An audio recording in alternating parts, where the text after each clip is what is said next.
नमस्कार बच्चों, आज हम पढ़ेंगे कक्षा द्वादश की हिंदी। पुस्तक का नाम है व्यक्ति और माध्यम और पाठ है कैसे लिखें कहानी। बच्चों, इसका पहला भाग हमने पढ़ लिया था और पहले भाग में हमने पढ़ा था कि कहानी क्या है, कहानी का मानव जीवन से जुड़ाव, कहानी का इतिहास क्या है, कहानी और कल्पना में क्या संबंध है, कहानियों की लोकप्रियता और उसके उद्देश्य। अब बच्चों हम इसमें आगे पढ़ेंगे। अब हम इसमें पढ़ेंगे बच्चों कि कहानी का कथानक जो है वो कैसा होना चाहिए, या कहानी का एक कथानक को हम किस तरह से पूरी कहानी को कथानक के रूप में परिवर्तित करेंगे, उसके बारे में मैं आपको यहाँ पर उदाहरण सहित बताऊंगी। कहानी के केंद्रीय बिंदु को कथानक कहते हैं। बच्चों, ये 1 नंबर का प्रश्न है, बहुविकल्पात्मक के लिए भी और 1 नंबर के लिए भी। कहानी के केंद्र बिंदु को कथानक कहते हैं। कथानक अर्थात यहाँ पे क्वेश्चन हो गया कि कथानक किसे कहते हैं। यह कहानी का संक्षिप्त रूप होता है जिसमें प्रारंभ से अंत तक कहानी की सभी घटनाओं और पात्रों का उल्लेख होता है। उदाहरणार्थ प्रेमचंद की कहानी ईदगाह जो 8-10 पृष्ठ की है, लेकिन इसका कथानक 10-12 पंक्तियों में यानी कि 10-12 लाइनों में लिखा जा सकता है। बच्चों, एक तरह से कह सकते हैं कि जो हम पाठ पढ़ते हैं ना, जो पाठ का सारांश होता है, और सारांश भी कैसा, अत्यंत संक्षिप्त लेकिन सारगर्भित, यानी कि जो सारांश हम उसमें लिख रहे हैं उसमें सभी बातें उस पाठ से संबंधित आ जाएं। तो ऐसे ही होता है जो कहानी हमने, अब जैसे यहाँ पे उदाहरण दिया गया है कि प्रेमचंद की जो कहानी ईदगाह है जो आपने एकादश में पढ़ा हुआ है, अब आप देखेंगे कि वो कहानी तो 8-10 पन्नों की है, लेकिन अगर हमें उसे कथानक के रूप में लिखना है तो कथानक तो 8-10 पन्नों का लिखेंगे नहीं। इसलिए उस कथानक को संक्षिप्त करते हुए हम कितना 10-12 लाइनों में जो है उसको अच्छे से लिख सकते हैं जिसमें सारी चीजें आ जाएं। कथानक कहानी का एक प्रारंभिक नक्शा होता है। आप देखते हैं ना, जैसे नक्शा होता है किसी घर मकान का, आप देखते हैं, या कहीं रास्ते का रोड मैप हो, या कोई भी जो नक्शा होता है उसमें ऐसा नहीं है कि पूरी बिल्डिंग में ही उसको वहाँ की दिखाई जाती है। उसका सिर्फ वो इंडिकेशन होता है, नक्शे में बस दिखाया जाता है कि हाँ ये यहाँ है, ये यहाँ, ये यहाँ, ये यहाँ, बाकी उसके अंतर्गत बहुत सारी चीजें होती हैं। तो ऐसे ही कथानक जो है वो कहानी का एक प्रारंभिक नक्शा होता है। प्रश्न आपके यहाँ बन जाएगा, कथानक कहानी के कथानक के बारे में क्या कहा गया है। तो कहानी के कथानक के बारे में कहा गया है कि यह कथानक जो है वो कहानी का एक प्रारंभिक नक्शा है। कहानी का कथानक आमतौर पर कहानीकार के मन में किसी घटना, जानकारी, अनुभव या कल्पना के कारण आता है। अब बच्चों, ये प्रश्न उठता है कि कहानी लिखेगा कैसे, कोई क्यों लिखेगा। तो कहानी के लिए कई सारे पुट हैं। जैसे कोई घटना ही कहानी बन जाती है। जैसे आप देखते हैं ना कि जो फिल्मों की स्क्रिप्ट लिखी जाती है, जो पटकथा लिखी जाती है, कई बार वो ऐतिहासिक पौराणिक होती है, कई बार किसी घटना पर आधारित होती है। जैसे मान लीजिए उरी फिल्म आपने देखी है, वो किसी घटना पर आधारित है ना। तो इसी तरह से जो लेखक लिखता है वह किसी घटना के आधार पे कहानी लिख सकता है, कोई जानकारी उसे हुई है उसके आधार पे लिख सकता है, कोई अनुभव उसने प्राप्त किया है उस पे लिख सकता है, या कल्पना के माध्यम से वह कि ऐसा हो सकता है उसके माध्यम से वो लिख सकता है। जैसे आपने अनुभव की दृष्टि से अगर देखें, जो फिल्म का निर्माण हुआ सुपर 30, तो वो अनुभव था एक तरह से, जो आनंद जो है उसके, वो उनका अनुभव था, और अनुभव के आधार पे एक कहानी लिखी गई और उस कहानी को नाटकीय रूप देने के लिए उसको फिल्माया गया। तो इस तरह से फिर वो लोगों के, दर्शकों के सामने आई और आज उसका नाम हमें आपको अच्छी तरह से याद है। और उसमें एक उद्देश्य भी है, उद्देश्यपूर्ण है कि गरीब तबके के लोग भी अच्छा कार्य कर सकते हैं, गरीब बच्चे भी अच्छा कार्य कर सकते हैं, वो भी कोई इनोवेशन कर सकते हैं, उनके मन में भी बहुत सारे इनोवेटिव आइडियाज होते हैं। कई बार वो परिस्थितियों और परिवेश के कारण शायद उसका लाभ न उठा पाते हैं न दे पाते हैं। तो ऐसा उस कहानी में आपने देखा। अब वो क्या था, वो अनुभव था। लेखक ने जो कहानी उसकी लिखी वो एक अनुभव ही तो था। तो ऐसे ही कहानी लिखने के लिए कुछ भी हो सकता है। कभी कहानीकार की जानकारी में पूरा कथानक आता है तो कभी कथानक का एक सूत्र या एक छोटा सा प्रसंग अथवा कोई पात्र कथाकार को आकर्षित करता है। तो कई बार तो बच्चों एक पूरी कहानी होती है कि ऐसे ऐसे ऐसे इमेज करते हैं कि ये लिखेंगे इसके बारे में, और कई बार वो कथानक, कहानी का जो कथानक है वो थोड़ा आता है, कई बार जो है वो उसका एक सूत्र सा आ जाता है।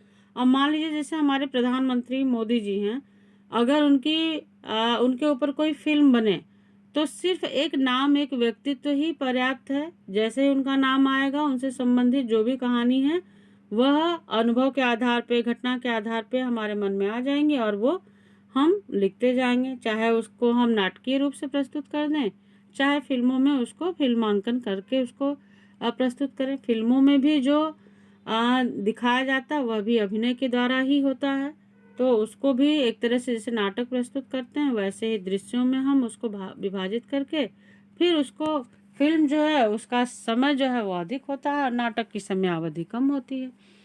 तो इस तरह से बच्चों ये जो है जो कहानीकार है, जो कथाकार है, उसके मन में एक छोटा सा सूत्र भी एक बड़ी कहानी का रूप ले सकता है, एक बड़ी कहानी की रचना कर सकता है। जैसे पात्र की बात थी तो पात्र का मैंने उल्लेख किया। इनके अलावा विवेकानंद जी जैसे हैं, उनका जो चरित्र है उसको हम जो है नाटक के रूप में दिखा रहे हैं या उनके ऊपर कहानी लिख रहे हैं। ऐसे ही हमारे जितने भी, मैंने कहा कि ऐतिहासिक, पौराणिक, समसामयिक, वर्तमान में, भविष्य में भी कहानीकार भविष्य में क्या होगा उसके बारे में भी लिख सकता है। अतीत से जुड़ी किसी घटना का, मान लीजिए जैसे हिरोशिमा पे जो उस समय बम विस्फोट हुआ था, उसका अगर वर्तमान में हम वर्तमान के परिप्रेक्ष्य में उस पर अगर एक कहानी लिखना चाहें तो आपने हाल ही में देखा कि अभी बेरूत में किस तरह का, लेबनान में किस तरह का धमाका हुआ, और वो दृश्य जो है वो बिल्कुल आंखों के सामने आ गया। हम उस पर भी कहानी लिख सकते हैं। हम कहानी को उस समय और परिवेश से जोड़ भी सकते हैं। तो इस तरह से बच्चों कहानी लिखने का क्षेत्र जो है वो अत्यंत विस्तृत है। हम किसी भी क्षेत्र में कहानी जो है वो लिख सकते हैं। इसके बाद कहानीकार उसे अपनी कल्पना से विस्तार देता है। जिसके बारे में उसने सोचा कि मैं इनके बारे में कहानी लिखूंगा, तो उसके बारे में फिर वो विस्तार देता है, अपनी कल्पना से देता है कि हाँ हम इनको इस तरह से शूट करेंगे, इस तरह से इनका अभिनय है उसको करेंगे। वो सारी बातें उसके दिमाग में चलने लगती हैं। यह कल्पना ऐसी होती है जो संभव हो, यानी कि वो कहानी ऐसी हो जो कि बिल्कुल काल्पनिक न लगे, जो लगे कि नेचुरल है। कल्पना के विस्तार के लिए लेखक के पास जो सूत्र होता है उसी के माध्यम से कल्पना आगे बढ़ती है। यह सूत्र लेखक को एक परिवेश देता है, पात्र देता है, समस्या देता है, जिसके आधार पर लेखक संभावनाओं पर विचार करके एक काल्पनिक ढांचा तैयार कर लेता है, तो जो संभावित हो और जो लेखक के उद्देश्यों से भी मेल खाता हो। अब मान लीजिए कोई कहानी हमें दिखानी है, मैं बार बार आपको इसलिए उन बातों का उल्लेख कर रही हूँ जो हमारे आपके आंखों के सामने घटित हैं।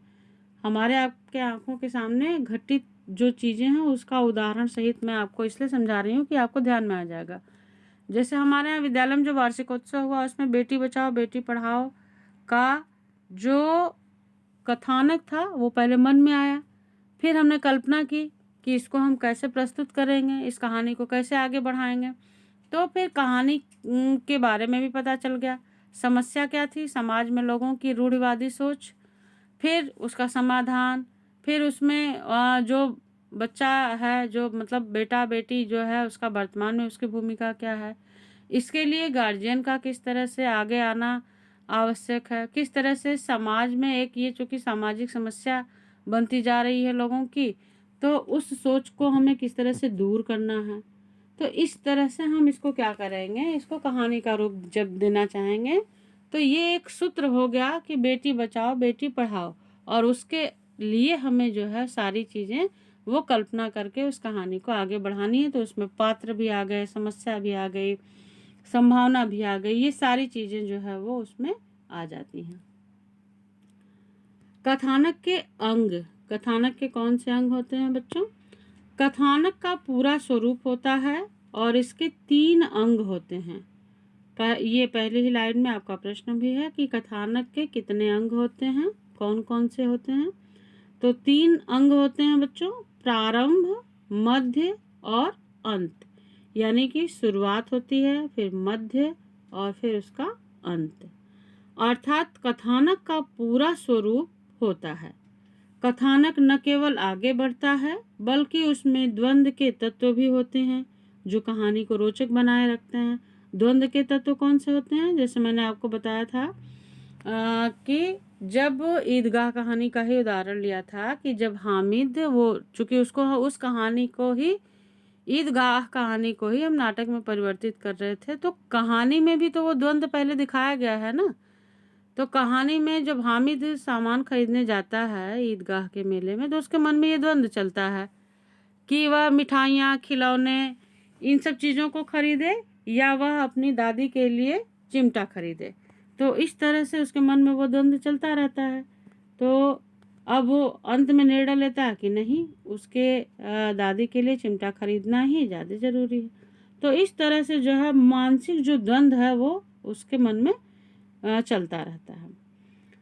तो यहाँ पे ये बताया गया है कि कथानक न केवल आगे बढ़ता है बल्कि हम कहानी में क्या क्या दिखाते हैं, बल्कि उसमें द्वंद्व के तत्व भी होते हैं जो कहानी को रोचक बनाए रखते हैं। अब एकदम से स्मूथली अगर कहानी चलती जा रही है, कोई ट्विस्ट उसमें नहीं है, तो उसमें रुचि नहीं उत्पन्न हो पाएगी। द्वंद्व के तत्वों से अभिप्राय यह है कि परिस्थितियों में इस काम के रास्ते में यह द्वंद्व बाधा है। यानी कि ये तो जो कहानी हमने सोची थी वह कहानी जो है वो हमने तो सोच ली, कल्पना कर ली, उसमें सब कुछ कहानी आगे भी बढ़ रही है, लेकिन एक ऐसा मुकाम, एक ऐसा मोड़ आ जाता है कि जहाँ बाधा भी उत्पन्न हो जाती है कि भाई अब ये होगा, नहीं होगा, कैसे होगा आदि। इसके बाद जो है यह बाधा समाप्त हो गई तो आगे कौन सी बाधा आ सकती है, या हो सकता है कि एक बाधा के समाप्त हो जाने या किसी निष्कर्ष पर पहुंच जाने के कारण कथानक ही पूरा हो जाए। ऐसा भी हो सकता है कि कोई बाधा आई और उस समय आप जो कथानक उसमें दिखाना चाह रहे थे, जो कहानी का कथानक है, वो पूरा हो जाए। कथानक की पूर्णता तो यही होती है कि कहानी नाटकीय ढंग से अपने उद्देश्य को पूरा करने के बाद समाप्त हो। कहानी की पूर्णता कब होती है? तो कहानी की पूर्णता, ये बच्चों ये हिसार शब्द जो है वो गलत है, तो इसको यहाँ से हटा देंगे। ये आ जाएगा कहानी की पूर्णता तो यही होती है, हिसार अपने जो है अलग से टाइप हो गया है। तो कि कहानी की नाटकीय ढंग से अपने उद्देश्य को पूरा करने के बाद समाप्त हो। क्वेश्चन आपका हो गया कि कहानी की पूर्णता कब होती है? तो कहानी की पूर्णता तब होती है जब उस कहानी को नाटकीय ढंग से अपने उद्देश्य को पूरा करते हुए समाप्त किया जाए, तब उसकी पूर्णता होती है। अंत तक कहानी में रोचकता बनी रहनी चाहिए। यह रोचकता बंद के कारण है, बनी रह पाएगी। यह जो द्वंद्व है ना, बंद की जगह बच्चों द्वंद्व कर लेंगे, जो रोचकता है वह द्वंद्व के कारण ही बनी रह पाएगी। कथानक का देश, काल और स्थान, यानी जो कथानक है, जो कहानी का जो कथानक है, उसका देश, काल और स्थान कैसा होना चाहिए, यानी कि परिवेश कैसा है, उसका भी प्रभाव कहानी पे बहुत अधिक पड़ता है। हर घटना, पात्र, समस्या का अपना देश, काल और स्थान होता है।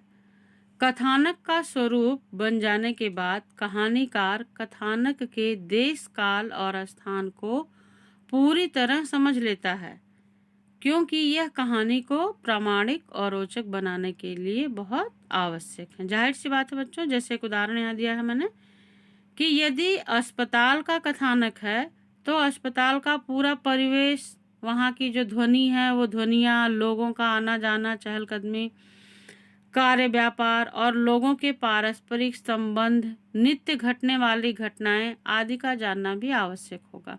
यदि हॉस्पिटल से संबंधित हम कोई कहानी ले रहे हैं तो उसके बारे में हमें जानकारी भी होनी चाहिए।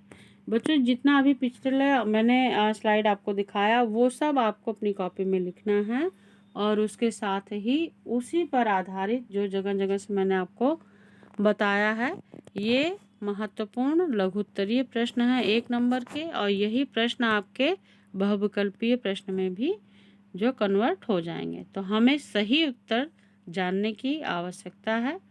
जब हम सही जानेंगे तो विकल्पों में से हम सही उत्तर का चुनाव कर पाएंगे, फिर जो गलत होगा वो तो गलत होगा ही।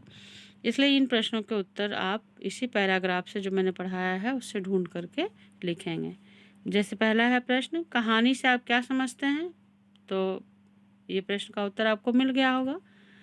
ऐसा कैसे कहा जा सकता है कि हर आदमी में कहानी लिखने का भाव निहित है? ये भी अभी अभी मैंने आपको समझाया है। तो ये आप अपने से उसमें से लिखेंगे। प्राचीन काल में कथावाचक किन विषयों से जुड़ी कहानियाँ सुनाया करते थे? सच्ची घटनाओं पर आधारित कहानियों में कल्पना का सम्मिश्रण क्यों किया जाने लगा? प्राचीन काल में कहानियों की लोकप्रियता का क्या कारण था? मौखिक कहानी की परंपरा देश के किस भाग में प्रचलित है? तो इसका उत्तर मैं बता दूं, ये जो है राजस्थान में है। तो इस तरह से इन सभी प्रश्नों के उत्तर बच्चों आप अपनी कॉपी में करेंगे और उसको याद करेंगे। धन्यवाद।